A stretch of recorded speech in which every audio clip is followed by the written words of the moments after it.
been a while, Redman. It's been a while, bro. Yeah, How have you been doing, man? How have you been doing in this last few? Because I know it's been a while since we've done this, but craziness, man. You know, honestly, what's up? it's been super busy for me. I got a new Okay. car. Oh wow! All right. Yeah. No, So is this obviously the job is going well and well, everything? the job is going pretty well. I am actually, to be honest with you, I'm looking for a different career path right now. Okay. The job is going well for me, like as an individual, a single man. But I'm hoping to start a family soon. So I want to start finding like increase my income. So basically, you're looking for the wife soon. Oh, You're looking for the absolutely. wife. Well, actually, here's the thing: is I've actually been seeing someone recently, and Ah, like, we've gotten serious. We became black, exclusive. white, I know Asian mixed. she's Arab. She's Lebanese. She's Okay. Lebanese. I'm Hey, Syrian. She's whoa. Lebanese. So yeah. So she like. No, trust me, because one of my friends, he's because he's sort of like a mix of Mhm. stuff and everything, But obviously, I think Lebanon is one of the places, and then he told me, "Look, man, Lebanese women are." Oh, she's gorgeous. She's funny. you know. She's like she minds. She's I find her very compatible with myself. Like the thing is, what I like. So is this the Kim Kardashian type that you? Oh no, this Oh, is that's another somebody one. just somebody new. I just met through friends. Oh, And yeah, like we just sort of hit it off. We went and play pool, and like we play cards. Like I play we call it Talnib. It's in Arabic. It's like oh sort yeah, of like yeah, if yeah. you've ever played spades or like I've heard of spades, but I've yeah, not so really played spades. it's similar to spades, but it's partnership, right? So me and her Okay. like sort of kicked it off. We had a partnership, like we're still undefeated as a duo, Yeah. and yeah, All like right. like I bought with the car that I got, like I got like the thing is also we hit it off is she has a Mercedes, she has an E class, and I got a Okay. BMW. Yeah, I got a BMW. Oh. So like Whoa. Red. Hold up. yeah, man. Red. Like Hold up. you Wait. see it, you see Hold it. up. So you're rich. Oh no, I'm not rich. No, not at all. Far from No. it. I had three letters. I had B, then I had an BMW. M, then I had a W. That's HH. E equals MC squared. Ergo, carry the one Honestly, over the two. here I'm gonna tell you this. Red. I'd like 20 mil, and then I'll do fine. There's gonna be 20 mil. That's it. 20. Make it 22. Maybe make it 20. Make it random with 22, and that'll be good. Look, I got a lottery ticket. If I win the lottery, I promise you, HH, you're getting 100K straight to your bank account right away. Please. I your boy needs the cash. Your boy needs that cash. Man. But I'll do this to like, sort of like inspire the people that are watching. I'll tell you this, HH. 4 years ago, if you went back 10 times, 4 years, 2017, 2016, you told me that in 4 years you're gonna have like the ability to actually buy a car like that. I tell you, you're insane. I tell you, like, there's no way. Like, I can't achieve that. It was out of obtainable. But what I did, HH, like 4 years ago, I stopped focusing on friends, saving up, focusing on my credit, building up slowly, incremental improvements. Like sort of, I sacrificed a lot to the point where my credit was good enough. I had a decent amount of money, some saved up, and I'll be honest with you, when I don't ever buy like when it's hot. What I'll do is I'll spend 5 months looking in the market, and then once I find that perfect deal, that's when I buy. And I was able to get a really good deal on this car. It's not new; it's used. It's 2018, but it was like a rental car, so it was like in really good condition, low kilometers, no rust whatsoever. So basically, you'd say overall life right now for you is pretty good. Alhamdulillah, yeah. Alhamdulillah, Bismillah, mashallah. Like life has been great. Like life is. So Alhamdulillah means praise to God. Alhamdulillah means all thanks to God. All thanks to God. Yeah. Okay. Yeah, all thanks to God. So like the thing is, life is what you make it. Like we can choose to complain, or we could choose to do something about it. I think look, what's it called? Glass half empty or glass half full. Exactly. It's like one person can view that. Oh my gosh, it's messed up. I'm screwed. I'm fucked, but there's nowhere to go. Another guy could be like, okay, I now need to grind. This is it's a test. And how creative and imaginative do I have to be to get myself out of the situation? Exactly. So everything is like a character test. Although here's the thing, though. See, people will say, "Oh no, life is what you make it." But then I look at some of the people that I know in Nigeria who these guys are grinding hard and hard and hard. Like if you go to Nigeria and you just see how hard some people work, where they have to wake up at 6 a.m., catch one bus, traverse through crazy messed up roads and everything, go to do the work, and literally you basically are working from sunrise to sundown and everything.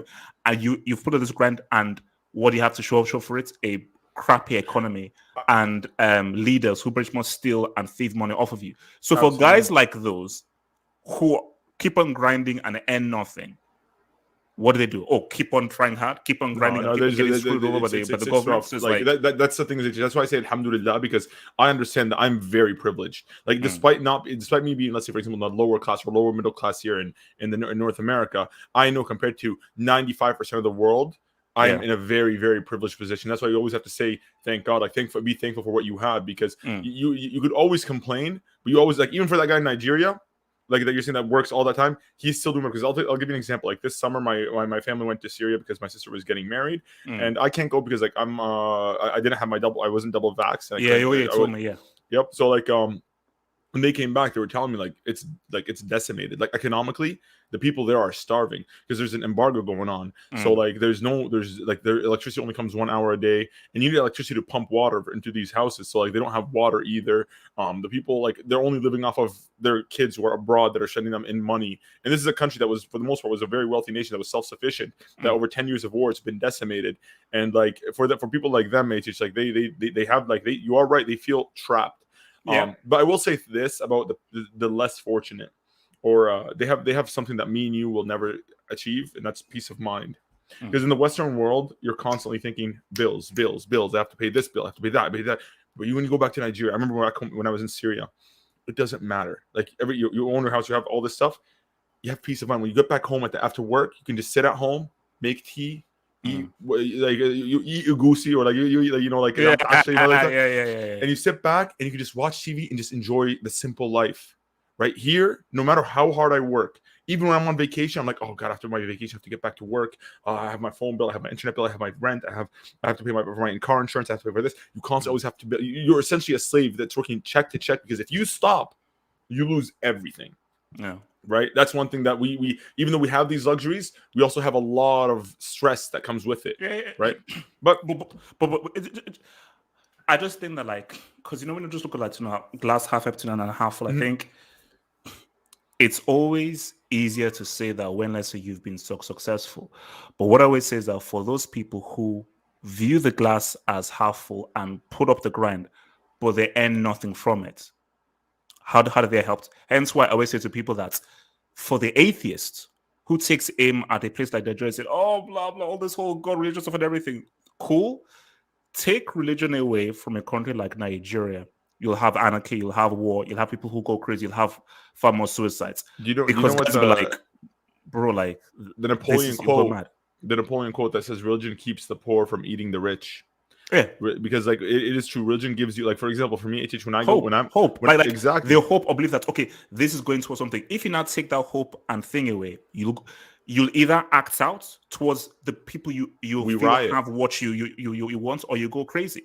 Yep. Yep. So it's you're absolutely right. But I do believe that religion is ultimately like that's what keeps me patient. Like what keeps me going is I go like, you know what, this is just God testing my patience, because I've been through times where like I feel like my life is about to end. Like bills are kind of too high. Like I'm behind on work. I have all this stuff. I feel like everything is just collapsing. But you just always ultimately believe that there's there's something greater. Just be patient. It's coming. And like then I get these highs. But I know that just like I have this high right now. I've been having a great 2 months. I'm probably gonna go back down. This was gonna be another low. Yep. Like it's funny. Obviously, like whenever like I get like really really like happy or excited and everything, I always get very wary. Because I'm like, I just know that a low is just around the corner. And my thing I say also like the advice to life is it's not about the good times, it's about the bad times. It's about you reacting to the bad times. Again, amazing quotes from Rocky. I think it's from Rocky 6.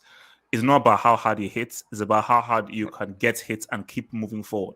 Yep. So life is about, again, even my brother was saying to me, no, life is about screwing you over. That's what life's about. Yep. So you're like, how are you not going to react from getting screwed over? You have to expect to get lubricated and screwed over. Then you have to like, how do I react from it? See, well, that's the thing is like even when I started talking to this girl, like we've been talking for a while, and like then the day where I realized that I really liked her, right? Like you eventually, when you're talking to somebody, you get to know somebody. Eventually, you get to the point where you're like, wow, I really I miss this person. I really have feelings. I want this person to be, just mine. And I woke up one day and I had a dream about her. And I woke up the next morning. I'm like, oh, about this girl that you're currently seeing? Yeah. And I'm like, fuck. I'm either gonna be with this girl for the rest of my life, or she's probably gonna give me the worst heartbreak of my life. Like she's gonna you just think about you have that thought. You're like, holy. But like, obviously, I'll be honest with you that I'm the type of guy that whenever I get anything, I only think positive, right? Yeah. Because like, but what I have to give it, because again, I've even had that as well, because the like particular girls that let's say that I was with, who I thought, oh no, this is it. There is no one else that can be apart from this girl, because like, okay, the looks, the connection, compatibility, laugh at the same jokes, understand the same sense of humor. And then once that breaks down, you're like, oh no, that's it.